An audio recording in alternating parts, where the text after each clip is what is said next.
Richard Ramos, bonsoir. Bonsoir. Vous êtes député MoDem du Loiret. Vous menez un combat contre la grande distribution en dénonçant les marges que les hyper se font sur le dos des paysans. Le gouvernement a annoncé le 31 janvier son projet de loi alimentation qui manifeste la préoccupation d'assurer un meilleur revenu aux agriculteurs. C'est quelque chose que vous souhaitiez? Oui, c'était même une nécessité. Aujourd'hui, on peut parler de la grande distribution, mais le constat aujourd'hui, c'est quoi?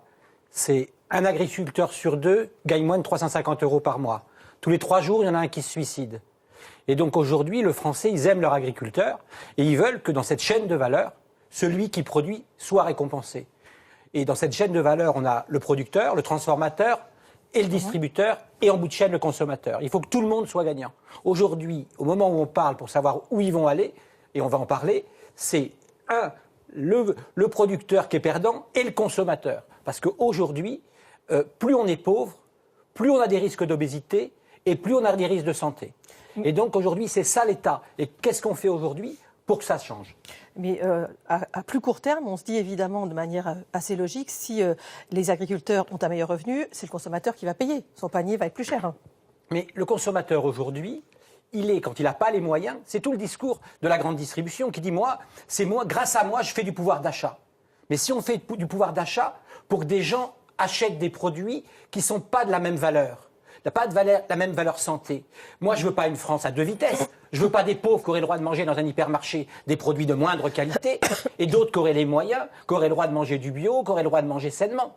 Il faut qu'on arrive à ce que tout le monde mange correctement. Et c'est ça l'enjeu de l'alimentation. C'est ça l'enjeu des hyper de demain. Parce que c'est le consommateur qui va décider. Et donc, aujourd'hui, nous, le politique, ce qu'on dit, c'est est-ce qu'on veut une indépendance alimentaire dans ce pays ou est-ce qu'on veut dépendre des forces multinationales pour nourrir notre pays? Et est-ce qu'on propose aux consommateurs un produit sain, mais pour tout le monde et abordable en prix? Oui, un problème aussi dans ce projet de loi alimentation, c'est limiter les promotions. On a vu ce que ça avait donné il y a quelques semaines. Vous luttez contre ces promotions, mais il y a des gens qui disent qu'ils remplissent leur frigo au moment des promotions. Mais c'est vrai, 60% des cochons français étaient vendus en promotion. Mais quand la ménagère ou le ménager va faire ses courses, il attend la promotion suivante. Oui. Et donc finalement, est-ce qu'il a la valeur du prix? La réponse est non.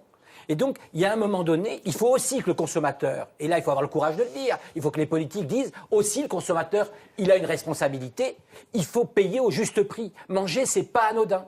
Et donc, il faut aujourd'hui être capable de mettre un certain prix, mais il faut aussi qu'on puisse accompagner, que l'ensemble des gens qui ont peu de moyens puissent se le permettre. Et ça, c'est une autre question. Mais il est hors de question qu'on ait 2 alimentations. Celle pour les pauvres qui serait de moins bonne qualité et celle des riches qui se permettraient d'aller manger de la bonne qualité. Le consommateur, il veut aussi savoir d'où vient le produit.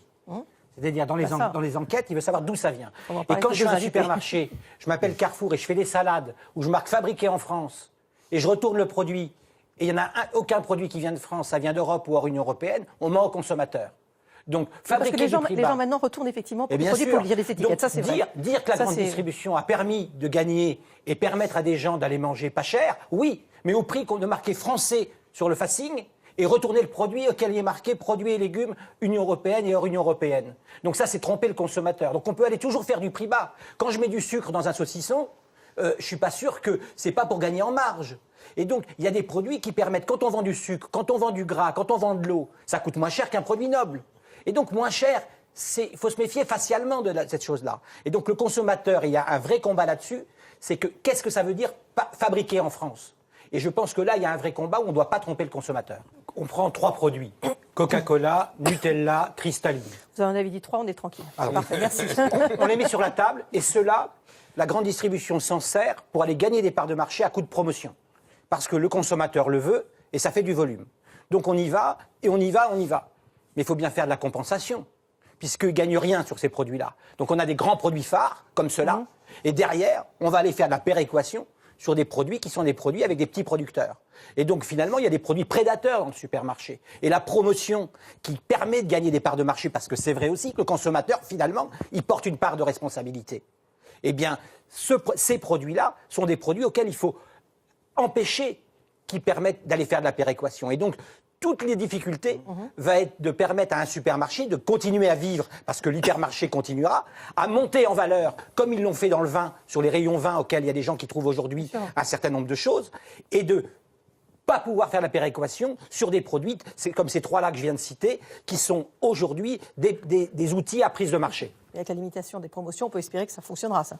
On va espérer que ça prendra, et ça permettra aussi peut-être avec la revente surtout le seuil de revente à perte, de permettre que les gains qui vont être faits, on puisse les retrouver dans la contractualisation, notamment avec les producteurs. La Ruche qui dit oui, c'est une plateforme web qui met en relation des producteurs et des consommateurs. C'est un modèle formidable.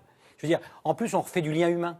C'est-à-dire qu'on raccourcit évidemment le produit avec le consommateur, mais on rencontre des gens. C'est-à-dire qu'on parle. C'est-à-dire qu'avant, ou même quand on va sur un marché, finalement, ça c'est parce qu'on n'a pas le temps, donc c'est un peu un marché. On parle à des gens. Un produit, c'est pas un produit, c'est une histoire.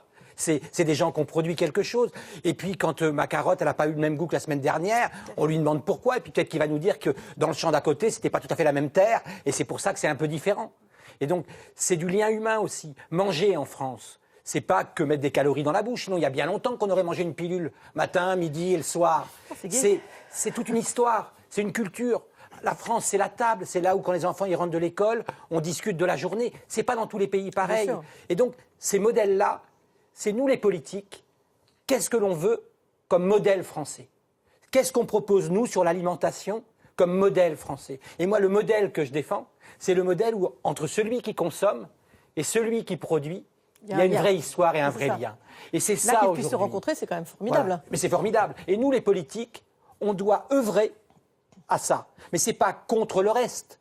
C'est comment, quand même, on permet à ces gens-là de pouvoir avoir leur part de marché, et quand je dis le marché, presque j'ai envie de dire, c'est le marché où on va chercher ses fruits et ses légumes. Mais ça n'a rien à voir avec le reste. Il y aura toujours de la grande distribution. Parce qu'eux-mêmes, d'ailleurs, avec la course du numérique et des Alibaba et des Amazon, vont devoir remonter en qualité.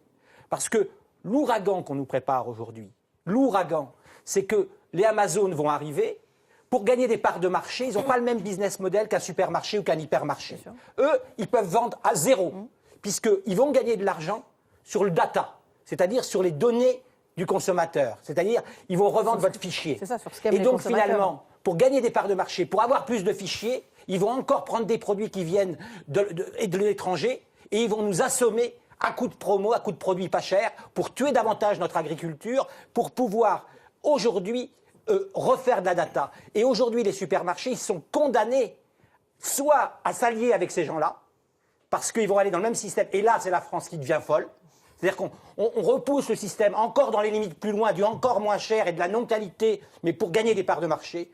Ou alors, dans l'hypermarché, on remonte en qualité et on essaie de trouver de la valeur dans l'hypermarché pour avoir des consommateurs qui trouvent, parce que l'hypermarché reste physique, un lien avec le produit. La grande surface, on ira peut-être de moins en moins, mais on voudra aller très très vite. On se fera livrer, etc. Et on gardera sa réserve temps pour aller chercher du lien. Et on retrouvera la proximité. Je pense qu'on va aller sur deux types de consommation. La première, c'est je veux gagner du temps.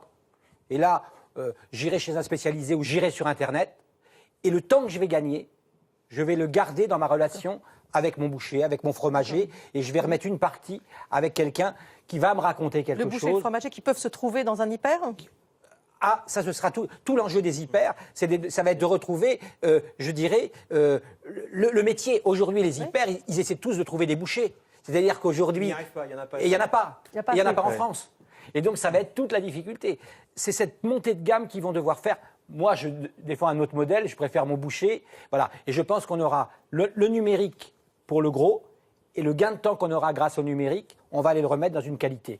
À savoir si c'est les hypers qui vont gagner en qualité ou on va avoir finalement des gens qui vont redevenir, parce qu'ils sont professionnels et le petit commerce peut retrouver un petit peu vie, je le crois aussi.